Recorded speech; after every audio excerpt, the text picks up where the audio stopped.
Dear parents, I have to add, with young leaders like Yin Mei and Alexander, St. Thomas will excel. Thank you so much for your words.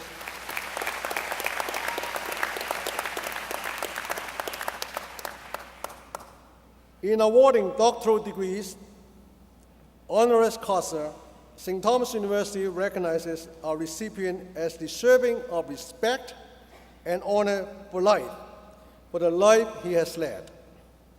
This year, we honor, with the leadership of Monsignor Cassell, we honor Reverend Anthony M. Genovese, OSA, Prior Provincial, Province of St. Thomas of Villanova. Reverend Genovese, please come forward.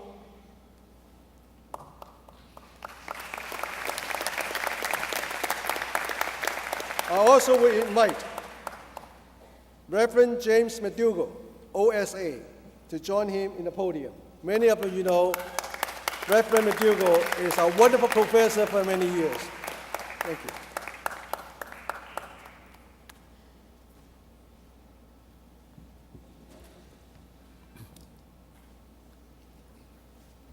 As the class of 2012, you are participating today in a landmark event, our 50th anniversary. There is a beautiful story behind our legacy. When the Castro government expelled the Augustinian friars in 1961, several Augustinians came to Miami, where they founded Biscayne College. Given their experience in Cuba, the university's founders were intimately familiar with teaching students from different backgrounds. Many newly arrived Cubans who fled the island during the 60s exodus were able to complete their college careers.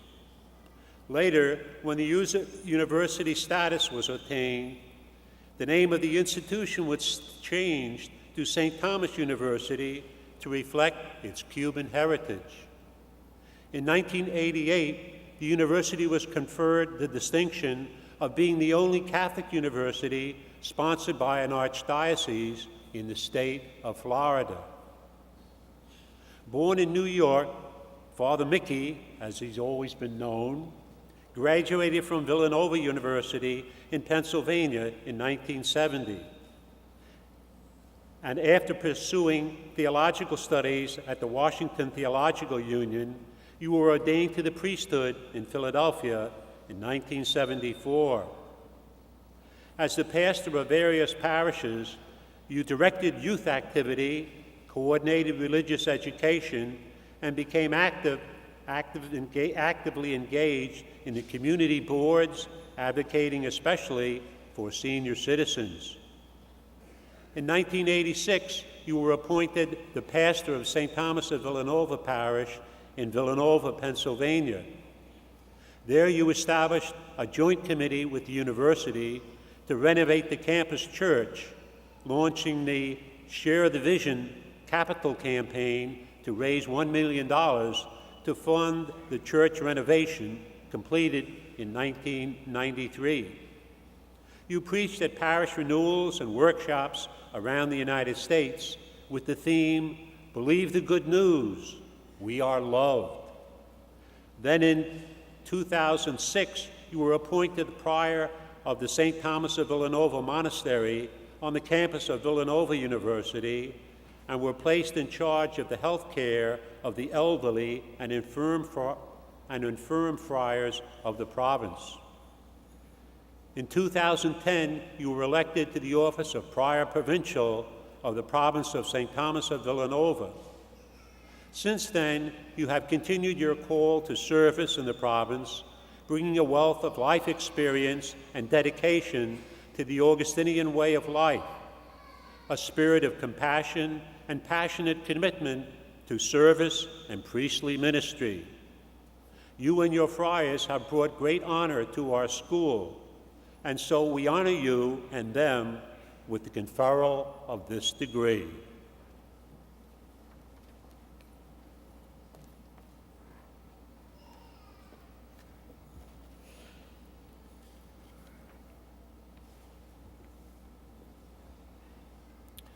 by the power vested in me as president of St. Thomas University by the Board of Trustees and the state of Florida, I hereby confer upon you, Reverend Anthony M. Genovese, the degree of Doctor of Humane Letters, honoris causa. Congratulations.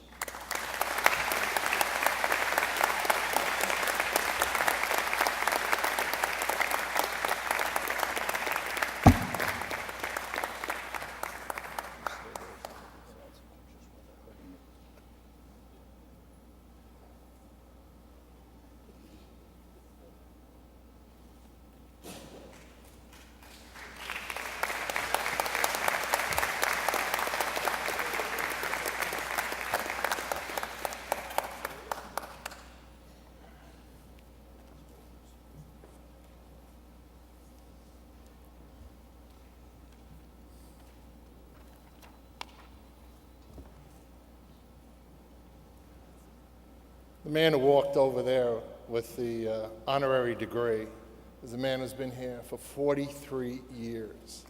It's in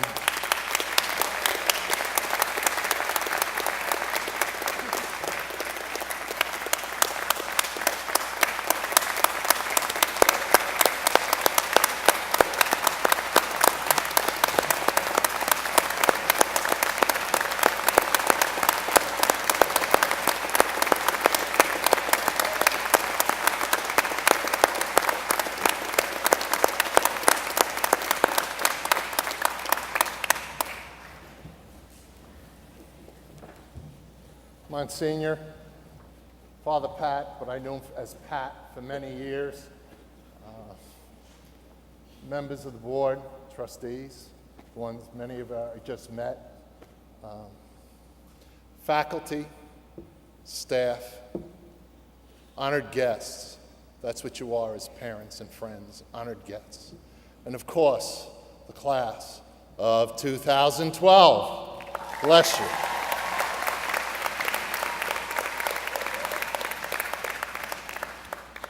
It's a privilege for me to be here today and celebrate with you the class of 2012 on this very special day of accomplishment. It is also humbling for me to stand before you celebrating the 50th anniversary of St. Thomas University and representing all my Augustinian brothers who served here as administrators, faculty, staff, and yes, students. 2 students from this university have joined the Augustinian Order, and I've known them now for quite a while. So.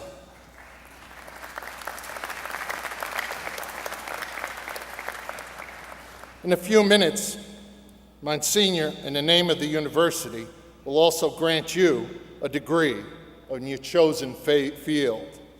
At that moment, St. Thomas University will become your alma mater, and you will enter the world of new possibilities, just as every graduating class before you. But before you join the ranks of historical figures, and you're probably looking at yourself saying, I'm awful young to be an historical figure, but that's exactly what you'll become on this college campus. How do I know? I live on one. And 2 weeks is like history for people who are attending universities. We always did it this way. It happened just 2 weeks before. So it shouldn't be any surprise that you are going to become historical figures today. And walking around the campus these last couple of days, and my brothers said to me, who had come to this school, basically one was here when it was Biscayne College, and the other one came when it was St. Thomas University. And they said, Mickey, revel in our legacy. Well, that I did. And I had to go back and think of what it was like when my brothers first came here. I don't know if you realize, but actually, this was a dream of a man who was named the first bishop and later archbishop of a new diocese here in Miami in 1957. The Most Reverend Coleman F. Carroll decided that his diocese was in need of a men's Catholic college. Now, he was not neglecting you ladies. I promise you, he wasn't. But you see, there was already a women's college here.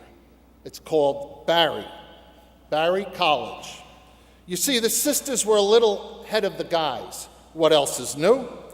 But those of us in religious life are well aware of the gifts, of the dedication and vision of our sisters in religion. In those early days, it was through the kindness of the sisters and the staff at Barry that helped get Biscayne College off the ground. Bishop Carroll did not know exactly where the college was going to be, believe it or not, but he knew it was going to be in his diocese. That was helpful. So he started searching around, even before he had the property picked out, for a religious order to administrate and staff his school. He checked out the Jesuits. Where else would you go first? They kind of didn't go for the idea. The Holy Cross Fathers, who back in 1947 took the south end of Boston as Holy Cross, at the same time that the province of St. Thomas of Villanova built a small school north of Boston called Merrimack College. So we were used to seeing who was going to come first. Well, the Augies got this one first, okay? We're headquartered in Villanova, Pennsylvania, and so therefore, we had a university. Let's think about staffing a school down here in Florida. At the same time, understand, the province of St. Thomas of Villanova and its university that it had established in 1947 was no longer wanted by the then new Cuban government. They had an attitude towards us, a little bit. You might remember, because you see a memorial here, for Father Kelly. Father Kelly was a man who kept kind of sticking his thumb in the eye of the new Cuban government. He happened to also be the president of Villanova University. So needless to say, we were on a chopping block. There we went. How we left was kind of unceremoniously, because basically we were told it was time to go. Our men were held in house arrest. Then we were brought to the airport. Father Kelly was never able to fly a plane again after that day. He was always afraid that his flight would be taken, because before you were probably born, they were hijacking planes. And for some reason, they kept wanting to go back to Cuba with the plane. Father Kelly, when he was leaving, was told to kneel down on the tarmac, as was Father McCarthy, as was everyone else there. And then a militia person came to them, cocked a gun, and said, "If you ever come back here again, you will be shot." They were now ushered onto the plane. Father Kelly, Father Spirali, they were shook.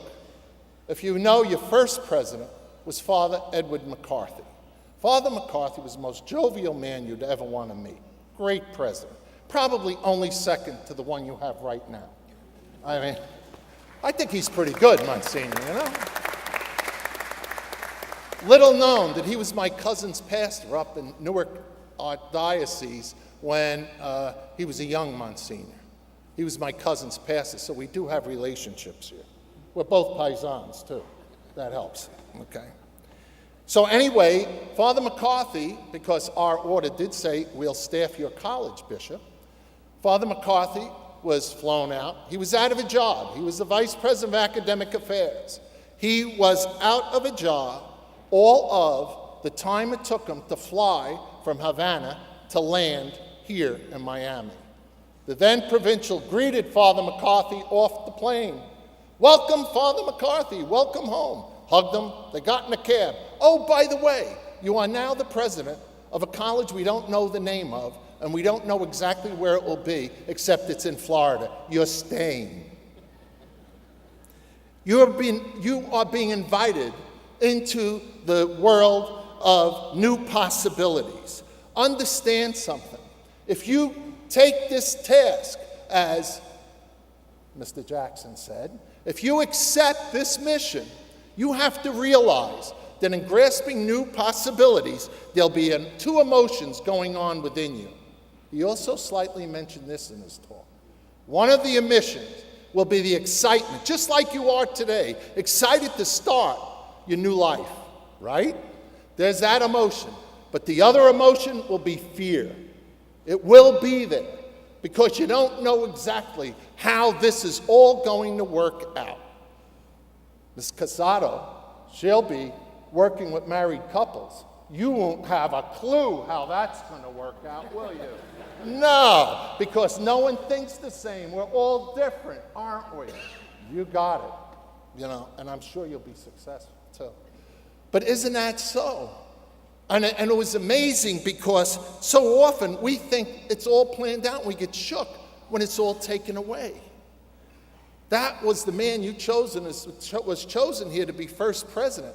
He had to leave a desire, an exciting experience behind and start something new. Knowing Ed, he was excited by it because I lived with the man in the Bronx. He was with me. He helped me work on saving a high school at the time. He was a great educator, became president of Villanova University. And you know what? Every secretary he had loved him. They really did. He treated them like princesses all the time. I always felt bad for their husbands. Really, unbelievable. The man who was chosen, Father McCarthy, he basically started with nothing. The first thing, let's go find a place. In the meantime, Bishop Carroll said to him, he said, I want the school open. This is what he told us on July 31st, 1961, that he wanted the school opened that fall, September 1961. But there was a problem. He never got a charter. Biscayne didn't exist yet. The state of Florida demanded you get a charter. So, Father McCarthy found a man who later became a judge, Atkins, who helped us get the charter for this august school.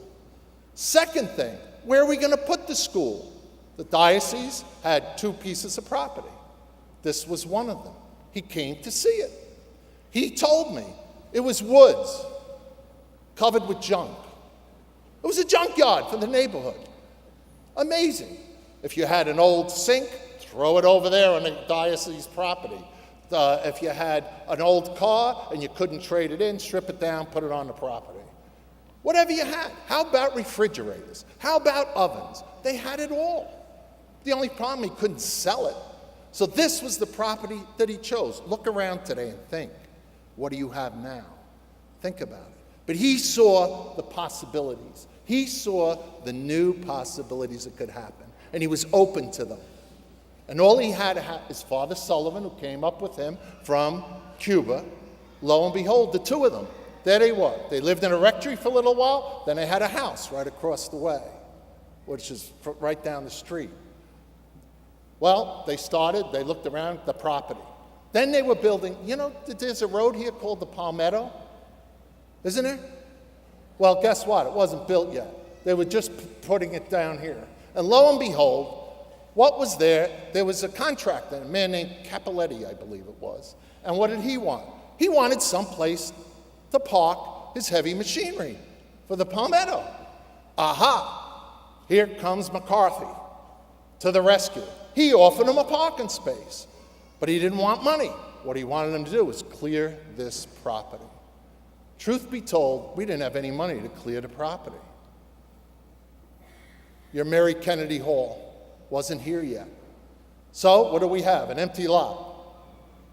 Mary McCahill gave us $500,000 to build Mary Kennedy Hall. Where did Mary Kennedy Hall come from? Well, that was her pen name because she was a writer. And a lot of wealthy people don't want to put their real names on things. So she used her pen name, Mary Kennedy Hall. That became the center of everything when this school first started.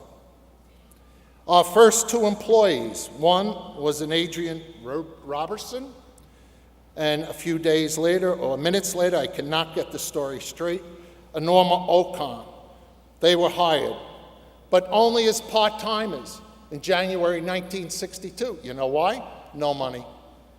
So we had to have them part-time. And you know where the office was? In the priest's apartment, in their living room. Why? That was a safe thing, because they were out hustling students for the next year, the fall of '62. Why? Oh, they had to do it around Dade County. That's what the bishop wanted. So that first year, off they went. And of course, again, I think Adrian must have been looking at a world of new possibilities too. Why did she apply for the job? Think about it, 1962. Women were just coming into their own, thinking about, well, leaving home, things like that. She was too. She had been married 15, 20 years. What did she decide to do? So I think I'd like to do something else than the housewife thing. Take a part-time job. So she winds up driving along a road, and what does she see? She sees a sign that a new college, Catholic college, is opening up, Biscayne. So what did she do? She drove by the empty lot. Well, we hired her. Father McCarthy liked what he saw, and I think she stuck around a while.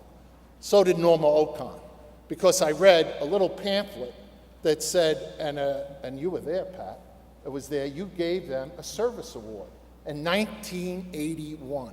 Another part-time job. My mother did this too. She went for work for Fireman's Fund on a part-time basis and stayed there for 21 years. I think women do that a lot. I don't know, but anyway. So they were our first 2 employees. Our college is on the way. Here it is. And lo and behold, the first students came here in 1962, but they really didn't come to this place. They came to the idea of Biscayne College. So what did they do? There were a total of 33 students. I hear a difference between 33 and 34, according to our, up at Villanova, all our archival material. 9 of those students graduated in 1966. Big class, huh? You guys aren't doing bad at all. Imagine where they had their graduation. Must have been in a telephone booth, 9 people. I'm still trying to figure out how they got 34. They didn't have a program. Didn't you look up what programs were here? The class of '62 didn't have any program to look up. They came here in faith. They came here grabbing new possibilities. And look at them, 9 of them made it. I know you have their pictures because I think it was in the big dinner program. Those 9 guys, they graduated from here. And they all became pretty successful people. Amazing. Without a program. All the faculty did was keep adding the programs on, college programs. And as the guys decided their majors, we hired a few extra teachers here and there, didn't we? That's what we did.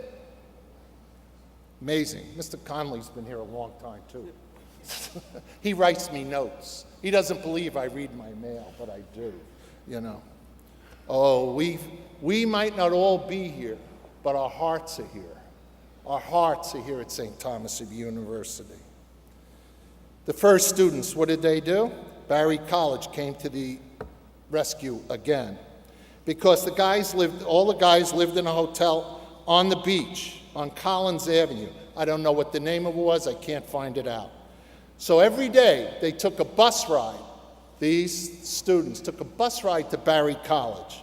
Later in '62, Mary Kennedy Hall was finally completed, but no one lived on this campus until Cascia Hall was completed in 1964. That's also held dining and kitchen facilities. We could feed students, not only have them, but we could feed them. The students lived there in one section on the 2nd floor, and the friars lived on the second floor, the south wing. You wouldn't have a clue about it, but some of the old-timers would, wouldn't you? Okay. A good friend of mine, I want to tell you a story about one of the students, and I'll try to make it short. A good friend of mine from the Bronx was recruited, by the way, to come to the then Biscayne College. I asked him if I could share his story with you this afternoon, and he gave me permission. I reaffirmed it this morning talking to him. I said, "You sure you want me to tell your story?" He said, "Oh yes, Mickey, I want you to tell my story." He really is a loyal son of this university. My friend was a high school dropout. Well, actually, he was too much trouble. He didn't really drop out. He was invited to leave at 15 years old. The law says you have to the state has to educate you till you're 16. He was so bad, he was invited out at 15, and he said, sure. And he said to me, you know, that's not too bad, but I was thrown out of a Catholic high school and a public high school. He said, that must be some kind of record. So anyway, he started his own radio and TV repair business at 15 years old. He did pretty well also at repairing cars. A Jewish man had befriended him and became his partner. And it was very advantageous for both. Because you see, my friend, he had a broken home, unlike you. He had a home that was broken up by alcohol and abuse. So basically, acting out, that's what he did in high school.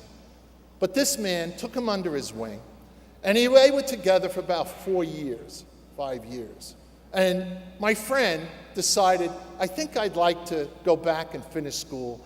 I can't keep doing this the rest of my life, repairing cars on the street in the Bronx, and also this TV repair business. In those days, there were tubes. All the faculty, please tell a graduating class what a tube was in a television. They only know, you know, those little gizmos that they put in the computers these days. They don't know what a tube is, I think.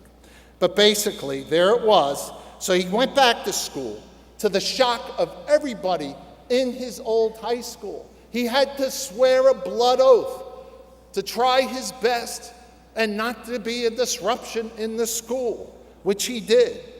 After he was given a second chance in high school, he did a wonderful job. He graduated, believe it or not. His GPA was pretty miserable. He went into his advisor and said, I think I'd like to go to college now. Well, the advisor almost choked. He said, look at this. He said, it looks like a Christmas tree. He was showing him his averages. His final average for high school was 58. He was the next to the last person in his class. I'd love to know who the last person was. You know, it must have been interesting. Remember, though, this is the Bronx gang. So his advisor said, you know, I think I'm going to write you a recommendation. Then he said to him, I would like you to go, there's a small college fair going on at the Roosevelt Hotel down in Manhattan. He said, take this recommendation and see if anybody would be crazy enough to take it. Maybe you might get a bite. So he goes off. He goes down there, and lo and behold, he looks around. All these small colleges. Guess who was there? We were. He met up with this kind of aging, roly-poly Augustinian. So my friend handed him the letter, he handed him the transcript. No look on the priest's face at all, nothing at all. And he looked at him and he said, fill out this application for this school. My friend said, he's humoring me. He fills out the application. Priest looks at the application and he says, do you have $15? And my friend said, yes, I have $15. That's about what I have. He said, good. He said, send this in. You're accepted. My friend looked at him quizzically. He said, you got to be kidding me. And the priest said, you don't believe me, do you? So he took them, he said, give me that paper. So he writes on the top. He writes on the paper, he writes, disregard this record. This man has matured. He is accepted. The man who signed that was Reverend Ray Geyser. Father Ray taught here until dementia overcame him. And I personally, publicly, would like to thank a good friend of his, Richard Raleigh, a member of this faculty, who came up to visit Father every year while he was at the Villanova Healthcare Facility. When I met him yesterday, I don't think he thought I recognized who he was. I did. He came to visit Father. Father didn't always remember who had just visited him, but our family of Augustinians would like to thank you for your kindness to our brother. Also, Father Geyser, one of your former faculty members, was known as the mayor of Opelika. And he was. Everybody knew him. Well, he kept losing his car around the neighborhood a lot. But anyway, getting back to my friend, he arrived here, and lo and behold, he was in the graduation class of 1971. During the year 1970-71, he was the president of your school, of the student body. He won the election. Why? Because he was an active guy. 3.75 was his graduation average from this school. He worked hard every summer to stay here because he didn't have money. His little Jewish friend gave him enough money to get him through the first semester. And then, thank goodness, for a man like Father Tom Mahoney, who was working facilities. You have to understand, priests here did everything. They did everything. Cut the lawn. Former presidents cut the lawn in this college. They did. Figgy Farrell used to ride around on lawnmowers. I don't know when he ever was president, but he rode around on lawnmowers. But anyway, and you wanted something fixed? Yeah, he was. Marty was one of their helpers. Lo and behold, he used to sell refrigerators to the Miami Dolphins over and over again. That's what my friend did. All he did, because they thought every year they were getting a new refrigerator. He changed the colors 3 years in a row. They bought the same refrigerator 3 years in a row while he was here as a student. Do you think he was a businessman? Oh, how many here are business majors? All right, well, come on, you got it. Well, you better follow my friend Marty because he did very well reselling old refrigerators, okay? So you have something to aim for, Well, that man also built, with his fellow students, founded and built the first Rathskeller here. I just want you to know he wasn't a stick in the mud. And Monsignor told me he just built a new one, so I have to tell him that replaced his Rathskeller, all right? And it was his first of its kind in Dade County. When they had to go before the community board to tell them they were going to build the Rathskeller, there was this little old lady in the back saying, "They're priests and they want a bar?" That was my friend Marty. There he was, Marty, after graduation, he entered the Augustinian order. He's now known today as Father Martin L. Smith, OSA. He returned to his alma mater from his first priestly assignment at Merrimack College, always higher education, in 1980. Here's a guy, they didn't think he was going to make anything. During his time here, he lived at Cascia Hall. He taught religious studies, was assistant to the president for special projects, student activities director, and dean of student life. I think they might have done that all in one semester. Father Jim told me a whole list of things he was too. He also was featured in the neighbors section of the Miami Herald because kids called up about this priest. He also received the Positively Yours Award from the then Channel 7 in Miami. I don't know on cable if that still exists. So your soon-to-be alma mater pioneered many innovative programs, most notably your criminal justice program, which educated many in those early days of the Dade County law enforcement officers. Your sports administration program began because the Southern Association said, this school's got to make some money here. You have to come up with some innovative programs because if you don't, the order can't keep going forever. The school brought about many finance people because in those days, the Dolphins and the Orioles, they trained here. They came here. Their general managers got used to the place. There were their finance people. Now, we had a sports information program here, but we thought, wouldn't it be great if we could teach our students not to give information about it, but what could they do? Run them. We wanted our students to run these programs, to run the sports. Remember, sports in this time were not giving out the big money, but there was a dream. There was possibilities. And that's what the administration of this school decided. I think you have a pretty good one today. You were only the second one in the nation when it started. What a tradition you have. What a tradition, And guess who was sitting at the table when that school was founded? Father Marty Smith. Isn't it amazing? He doesn't know one end of a baseball field from another. He doesn't know first from third, but he knows business. I want you to know that your fellow alum is treasurer of the province of St. Thomas of Villanova today. and he keeps tabs on much of our finances, which reaches into the millions of dollars in the United States, South Africa, Peru, and Japan. And he loves telling stories from his days he was a student here, when he was director of student activities. My prayer for all of you this day is that you have happy memories of St. Thomas University, the administration, the faculty, the staff, your fellow graduates. As Mr. Jackson had just said, you made it. Look at each other. You are family. Monsignor mentioned it last night as we were leaving. I hope that when you gather with your friends, that you will have stories to tell and have a good laugh with each other. I pray you come back to your reunions, that you'll bring your wives, your husbands, your family, all your family, bring them back. And understand that you have the tools they've been giving you, that you have acquired here, those tools you'll use as you embark on a new world of possibilities. And I pray you embrace the leadership that you've been trained for. God bless you all.